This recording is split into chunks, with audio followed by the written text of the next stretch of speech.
उत्तर प्रदेश के एक छोटे से गांव रामपुर में एक पुरानी हवेली थी जिसे गांव वाले भूतिया हवेली के नाम से जानते थे। कहते हैं कि उस हवेली में रहने वाले सभी लोग रहस्यमय तरीके से गायब हो गए।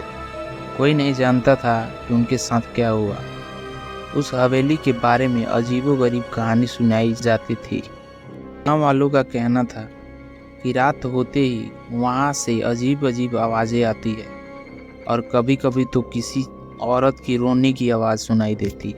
एक दिन अजय नाम का एक युवक जो कि शहर से गांव आया था, उसने इन कहानियों को सुना और उसे बहुत दिलचस्पी हुई।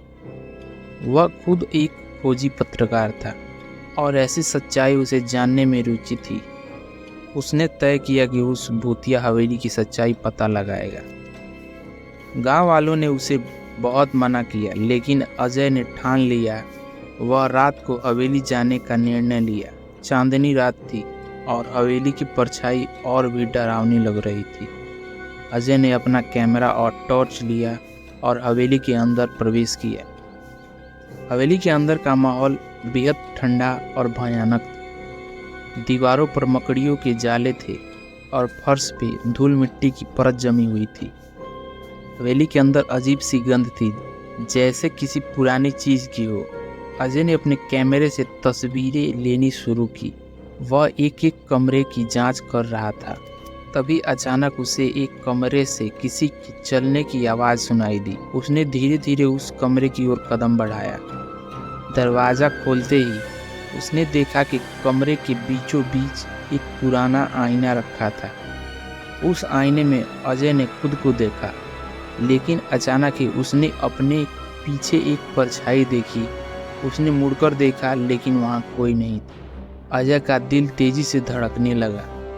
वह सोचने लगा कहीं यह उसकी कल्पना तो नहीं है। लेकिन तभी कमरे की लाइट एकाएक जलने बुझने लगी।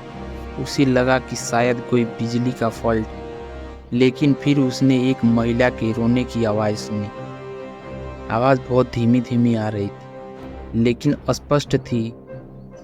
अजय ने आवाज़ का पीछा किया और वह हवेली के तहखाने में पहुंच गया। तहखाना बहुत अंधेरा था। अजय ने टॉर्च जलाई और नीचे उतरने लगा। तहखाने में बहुत सी पुरानी चीज़ें रखी हुई थी। तभी उसे एक पुरानी डायरी दिखाई दी। उसने उस डायरी को खोला और पढ़ना शुरू किया।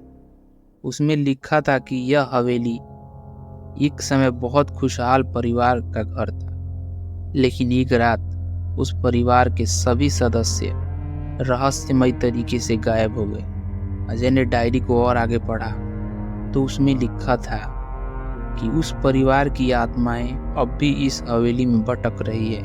तभी उसे अपने पीछे किसी के होने का एहसास हुआ। उसने मुड़कर देखा। उसकी टॉर्च की रोशनी में एक महिला खड़ी थी।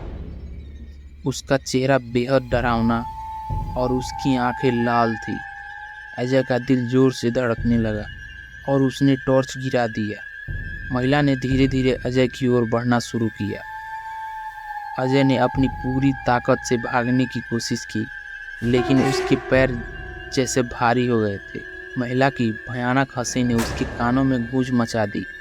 उसने भागते हुए देखा कि हवेली के सभी दरवाजे और खिड़कियां अपने आप बंद हो रहे थे। वह फंस गया था। अजय ने अपने जीवन में कभी इतना डर महसूस नहीं किया था। महिला ने अजय को पकड़ लिया और उसकी आंखों में झांका। अजय को ऐसा लगा जैसे उसकी आत्मा उसके शरीर से निकल रही हो। उसकी चीखें हवेली की दीवारों से टकरा टकरा कर लौट रही थी। अगले दिन सुबह गांव वालों ने देखा कि हवेली के दरवाजे खुले हुए थे। अंदर जाकर उन्होंने देखा कि अजय का शरीर निर्जीव पड़ा था। उसके चेहरे पर भयानक डर और पीड़ा का निशान था। गांव वाले समझ गए कि अजय भी उसी रहस्यमय शक्ति का शिकार हो गया था। उसके बाद से गांव वालों ने उस हवेली के पास जाना भी बंद कर दिया था। कहते हैं कि आज भी वहां रात के समय अजीब अजीब आवाज़ें आती हैं और कभी कभी किसी महिला की रोने की आवाज़ सुनाई देती है। यह कहानी आज भी उस गांव का एक रहस्य बना हुआ है जिसे कोई सुलझा नहीं पाया। अगर आपको हमारी यह कहानी पसंद आई तो चैनल को सब्सक्राइब करें और बेल आइकन ज़रूर दबाएं ताकि आपको हमारी और नई कहानी की सूचना सबसे पहले मिल सके। हम आपसे मिलते हैं एक और नए वीडियो के साथ। तब तक के लिए नमस्कार।